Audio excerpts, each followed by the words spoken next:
Praise the Lord. प्रभु परमेश्वर का धन्यवाद हो आज के नए दिन के लिए। आज के नए दिन परमेश्वर आप सबको बहुतायत से आशीष करे और परमेश्वर एक नया आत्मिक और भी आत्मिक रिलम में और नया लेवल तक प्रभु आपको और भी लेके जाए। तो इसीलिए आज एक और हम वचन सीखेंगे, हम देखेंगे यहाँ पर निर्गमन ना एक्सोडस चैप्टर 33 में हम देखने से यहाँ पर हम देखता है कि एक्सोडस चैप्टर 33 में वर्ष 7 से मिलाप वाला तंबू ऐसा लिखा है वहाँ पर ना। मूसा तंबू को छावनी से बाहर वरन दूर खड़ा कराया करता था और उसको मिलाप वाला तंबू कहता था। छावनी से बाहर दूर पर मूसा मिलाप वाला तंबू बनाया। वहाँ पर क्या है, वहाँ पर एक तंबू बनाया और उसे मिलाप वाला तंबू कहता था। इस्राएल लोग जब इजिप्ट से निकल गया, इजिप्ट से निकल जाने के बाद वो लोग कनान देश को पहुँचने से पहले वो लोग हर जगह हर क्या है परमेश्वर की आज्ञा अनुसार जब उस तंबू में से बादल हट जाता था, उस बादल के पीछे जाकर जहाँ पर बादल तैरता है वहाँ पर वो लोग क्या है अपनी छावनी बनाकर बैठता है। ऐसे करके वो लोग सफ़र में था। तो ऐसे कर कनान देश में जो आशीष का भूमि है, जो प्रॉमिस लेने वहाँ पर जाने के लिए वो लोग जब जा रहे थे उसी समय उसी रास्ता में है यहाँ पर परमेश्वर ने सीने पर्वत पर क्या किया, वहाँ पर उन्हें उस जगह में वो लोग ठहरने के लिए कहा ना। उस जगह में ठहरते समय में मूसा ने परमेश्वर के लिए एक तंबू बनाया। पुराने नियम में परमेश्वर के रहने के लिए, प्रभु उतर आने के लिए, उसके प्रेजेंस आने के लिए, उसकी उपस्थिति आने के लिए तंबू बनाया करता था। वो हाथों से बनाया तंबू का होता था। लेकिन नए नियम में देखने से जैसे हम एक्ट में भी देखता है, एक्ट में अगर आप देखेंगे तो यहाँ पर एक ऐसा लिखा है प्रेरितों का काम चैप्टर 17 वर्ष 24 में, जिस परमेश्वर ने पृथ्वी और उसकी सब वस्तुओं को बनाया वो स्वर्ग और पृथ्वी का स्वामी होकर हाथ के बनाए हुए मंदिरों में नहीं रहता। वो हाथ के बनाए हुए मंदिरों में नहीं रहता ऐसा कहता है। जो परमेश्वर स्वर्ग और पृथ्वी को बनाने वाला परमेश्वर, सारे वस्तुओं को बनाने वाला परमेश्वर, सब चीज़ों का स्वर्ग और पृथ्वी का स्वामी परमेश्वर हमारे हाथों से बना हुआ भवनों में नहीं रहता। बहुत लोग सोचते हैं चर्च में प्रभु रहता है, मंदिर में चर्च नहीं। परमेश्वर तो नए नियम में हमें कहता है 1 Corinthians 6:19 में हम देखने से हमें कहता है कि क्या तुम नहीं जानते तुम पवित्र आत्मा के मंदिर हो, ऐसा हमें कहता है 1 Corinthians 6:19 में। क्या तुम नहीं जानते कि तुम्हारी देह पवित्र आत्मा का मंदिर है जो तुम में बसा हुआ है और तुम्हें परमेश्वर की ओर से मिला है। तुम अपने नहीं, अभी हम अपना नहीं रहा। हम कौन है? हम परमेश्वर के भवन हैं, हम प्रभु के तंबू हैं। पुराने नियम में मोसेस अपने हाथों से तंबू बनाकर प्रभु के प्रेजेंस में जाते थे, लेकिन आज नए नियम में परमेश्वर के तंबू हम हैं। मेरे प्रियजन, हम बहुत ही धन्य लोग हैं कि प्रभु ने हमें अपना तंबू बनाया, अपना भवन बनाया। हमारे अंदर उसकी आत्मा वास करता है। 1 Corinthians 3:16 में भी कहता है, क्या तुम नहीं जानते कि तुम्हारा देह मेरा मंदिर है और तुम में मेरी आत्मा वास करता है। इसीलिए परमेश्वर हमें कहता है कि क्या तुम नहीं जानते। क्या नहीं जानते मीन्स पहले जो जानते उन लोगों को ऐसा कहता है, क्या अभी तक तुम नहीं जानता है कि हम लोग ऐसे बच्चों को बोलता है ना, जब वो कुछ करने से गलत करने से हम बोलते हैं क्या अभी तक तुम नहीं जानता है कि इसको मैंने बार बार उसे समझा चुका है। यानी कि बार बार हमारे अंदरों में इस बात को डाल चुका है कि हम परमेश्वर के भवन हैं, हम परमेश्वर के मंदिर हैं। तो इसीलिए पुराने नियम में तंबू बनाकर मोसेस परमेश्वर की उपस्थिति में आते थे।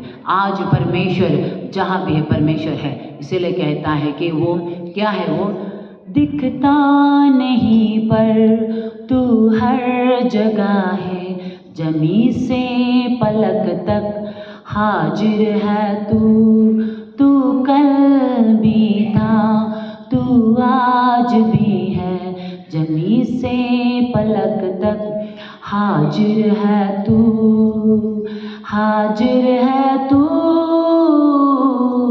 ऐसा कहता है परमेश्वर को ना। दिखता नहीं है लेकिन तू हर जगह है। प्रभु जमीन से पलट हर जगह है, हर जगह में, हर स्थान में प्रभु है, परमेश्वर है। और वो कहाँ पर होकर रहते? हमारे हृदय में, हमारे अंदर, इस देह में होकर। हम उसके मंदिर हैं। मोसेस ने अपने हाथों से तंबू बनाया, तंबू बनाकर परमेश्वर की उपस्थिति में जाते थे।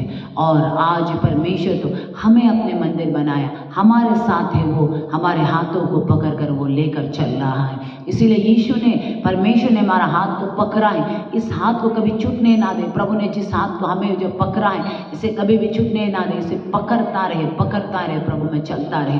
तो इसीलिए मूसा ने वो, और जब हम वर्ष 1 से देखने से, जब मूसा तंबू के पास जाता, तब सब लोग उठकर अपने अपने डेरे के द्वार पर खड़े हो जाते थे।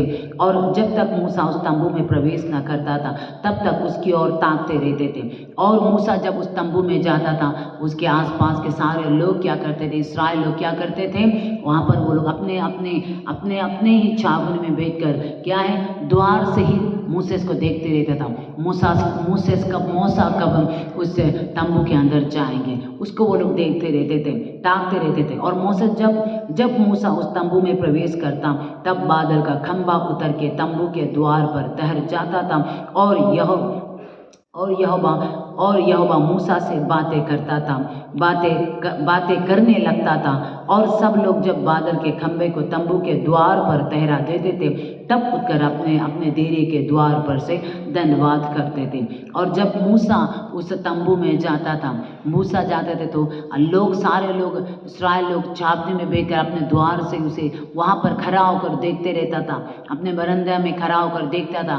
तब जब मूसा वहाँ पर जाता, मूसा उसके अंदर में जब चला जाता है, तो परमेश्वर जो बादल का खंभा बनकर उस तंबू पर उतर आता था। देखो, और जब उतर आता है तो लोग क्या करते थे, अपने द्वार पर बैठने वाले वहीं पर धन्यवाद करते थे, परमेश्वर के चरणों में आ जाते थे। और वो लोग सामने नहीं जाते थे। आज ऐसा नहीं मेरे प्रियजनों, आज परमेश्वर ने हम सबको, परमेश्वर ने क्या है, अपने लिए एक याजक बनाया है कि हम सब आज परमेश्वर को पर्सनली प्रभु से मुलाकात कर सकते, परमेश्वर से बातें कर सकते थे। पुराने नियम में मोसेस परमेश्वर से बातें करते थे, नए नियम में हम सब परमेश्वर से बातें कर सकते। इसीलिए हम क्यों अब तक परमेश्वर से बात नहीं कर रहा है? कारण यह है कि हमारा जीवन में कमजोरियां हैं। परमेश्वर हम सबसे बात करना चाहते हैं, हम सबसे वो प्रेम करता है, हम सबसे वो प्यार करता है। इसीलिए तो यीशु मसीह को इस पृथ्वी में दे दिया, इस जगत में भेज दिया हमारे उद्धार के लिए। क्यों? ताकि हम और परमेश्वर, हमारे बीच में जो दीवार था, उस दीवार को तोड़ दे और हम पर्सनली सब परमेश्वर से मिले, प्रभु से बातें करें। इसीलिए आज हम परमेश्वर से बातें कर सकते हैं। मेरे प्रियजनों, अपने जीवन को ध्यान दे, देखिए कि तुम कैसे चाल चलते हो। ये 2 कोरिन्थियंस 13:5 में कहता है कि तुम अपने आप को परखो, देखो कि विश्वास में हो कि नहीं तो एक दिन तुम्हें जांच में तुम निकम्मा निकल जाओगे, क्योंकि तुम में मसीह है कि नहीं, तुम्हारे विश्वास में।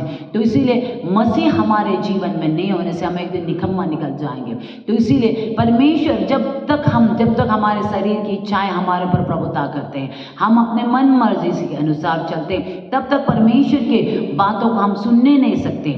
वो हमारे साथ रहना चाहते हैं, हमारे साथ चलना चाहते हैं। जैसे कहता है कि गीत भी ऐसा गीत है कि जिस दिन में तू ना हो वो दिन ही नहीं, जिस जीवन में तू ना वो जीवन नहीं। ऐसे कहता है, जिस दिन में तू ना हो वो दिन ही नहीं है, जिस जीवन में तू नहीं वो जीवन ही नहीं है। मेरे प्रियजन, यीशु नहीं तो हमारा कुछ नहीं है। तो यीशु हमारे जीवन में रहना, फिर यीशु हमारे जीवन में रहने के लिए हम क्या होना पड़ेगा? हम खुद को परमेश्वर के लिए तैयार करने वाले व्यक्ति बनना पड़ेगा। हम जितना हो सके हमारे शरीर की इच्छाएं, शरीर की मन की बातें, हर बातों को हम त्यागना पड़ेगा। परमेश्वर को पहला स्थान देने वाला व्यक्ति बनना पड़ेगा। मोसेस को देखो, हिब्रू में मोसेस के बारे में क्या कहता है? हिब्रू में मोसेस के बारे में हम हिब्रू चैप्टर 11 में देखने से मोसेस के बारे में क्या कहता है कि हिब्रू चैप्टर 11 वर्स 24, विश्वास ही से मूसा ने सयाना होकर फिरौन की बेटी का पुत्र कहलाने से इनकार किया। मूसा के ऊपर विश्वास होने के कारण यानी कि परमेश्वर में वो जीवन बिताने वाले व्यक्ति बना है। प्रभु को वो विश्वास करते, उसके कारण उसने जब सयाना हो गया, जब वो बड़ा हो गया, उसने फिरौन की बेटी के पुत्र कहलाने से इनकार किया। मैं फिरौन का बेटी नहीं हूँ, ऐसा वो कहता है। मैं फिरौन की बेटी नहीं हूँ। वो अपने आप को जान गया कि मैं फिरौन का बेटी नहीं हूँ मैं। और इसीलिए कि उसने पाप में थोड़े दिन के सुख भोगने से परमेश्वर के लोगों के साथ दुख भोगना अधिक उत्तम समझा। देखो, पाप में जीवन बिताकर वो सुख में जीने से अच्छा एंटरटेनमेंट लाइफ में खा पी कर मोसेस जी सकता था। क्योंकि मोसेस क्या है? मोसेस पैलेस में जीवन बिताने वाला, राज भवन में जीवन बिताने वाला है। वो तो राजकुमार है। वो हर दिन खा पी कर आराम से वो जीवन बिता सकता था वो, लेकिन उसने उसको नहीं किया। हर दिन वो खा पी कर पूरा ये इसके साथ बहुत से स्त्रियों के साथ खेल कूद कर हंसी मजाक कर कर अपने जीवन को वो पूरा शाही भोजन खाकर वो आराम से जीवन जी सकता था। लेकिन उसने क्या किया? त्याग दिया।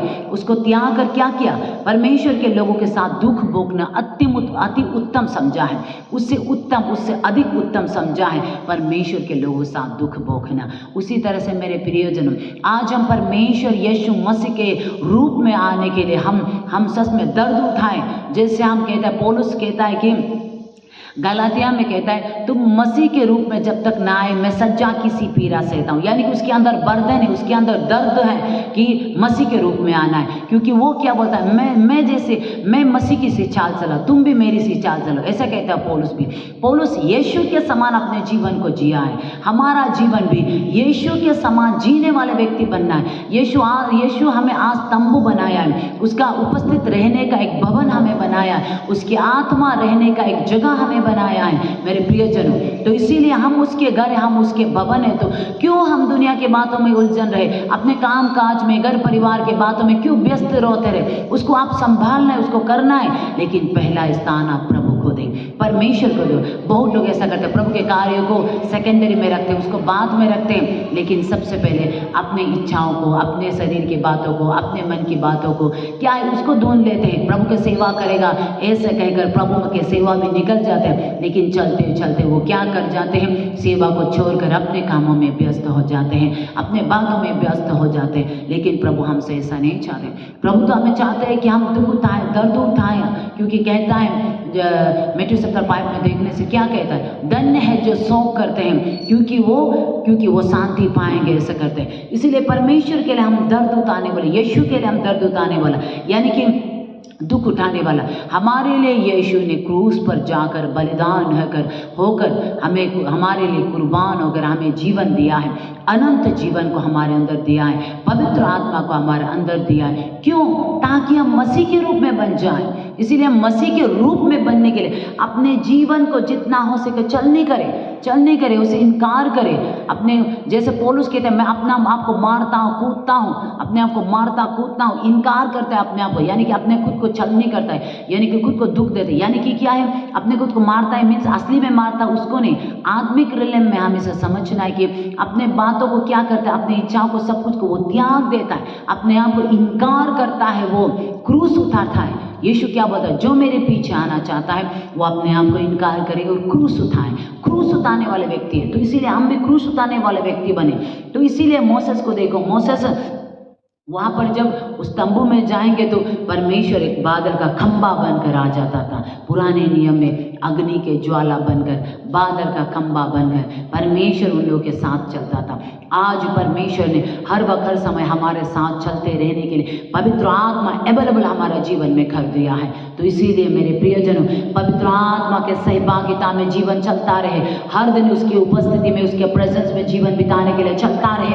इसीलिए हम देखने से तब क्या होता था, वर्ष 10 में देखने से क्या करता था, और जब लोग वर्ष 11, और यहोवा मूसा से इस प्रकार आमने सामने बातें करता था जिस प्रकार कोई अपने भाई से बातें करते हैं। देखो यहाँ पर मूसा से परमेश्वर आमने सामने साथ बैठकर बात करते थे, जैसे एक पति पत्नी बात करते, जैसे एक भाई बहन बात करते थे, जैसे परिवार मिलकर बात करते थे। और उससे ऐसे ही परमेश्वर अपने भाई से जैसे बातें करता है, उसी तरह से मोसेस को यहोवा बात करता था। वो मोसेस को से बात करने वाला परमेश्वर आज भी हम सबसे बातें करना चाहते हैं। मेरे प्रियजनों, आपसे भी, मेरे सुनने वाले, मुझे सुनने वाला, आप सबसे परमेश्वर बातें करना चाहते हैं। आप सबसे प्रभु मुलाकात करके बात करना करना चाहते हैं। बस हमें तैयार करना है उस तंबू को, हमें बनाना है उस तंबू को, उस तंबू में उतर आए, उस तंबू में वो रहे, उसके लिए हमें तैयार करना है, वो जगह हमें तैयार करना है, यानी कि अपने जीवन को तैयार करना है परमेश्वर के लिए, परमेश्वर के लिए अपने जीवन को तैयार करना है। कल परसों मैंने एक वीडियो भेजा था, वहाँ पर मैंने भी खुद भी सुना लेकिन इतना क्लियर नहीं था। तो वो क्या है, हमारा क्या है चाल चलन, एक फाउंडेशन मसीह में हमें बनाना है ना। मसीह में परमेश्वर ने हमें अनंत जीवन से भर दिया है, अनंत जीवन से भर दिया है, अपने उजियाला से हमें वो भर दिया है। और कहते हैं उस उजियाला को परमेश्वर ने चमकाया, तो उससे क्या है, थोड़ा सा क्या है, जैसे हम लुक में देखने से हम कहता है कि वो उजाला जो मैंने वो दिया है, उस उजाला को पूरा चमकने दे, कई जगह में अंधकार होने मत दो, ऐसा लिखा है। इसीलिए अंधकार होने वाला जगह मत दो। आइए एक बार हम देखेंगे लुक का चैप्टर 11,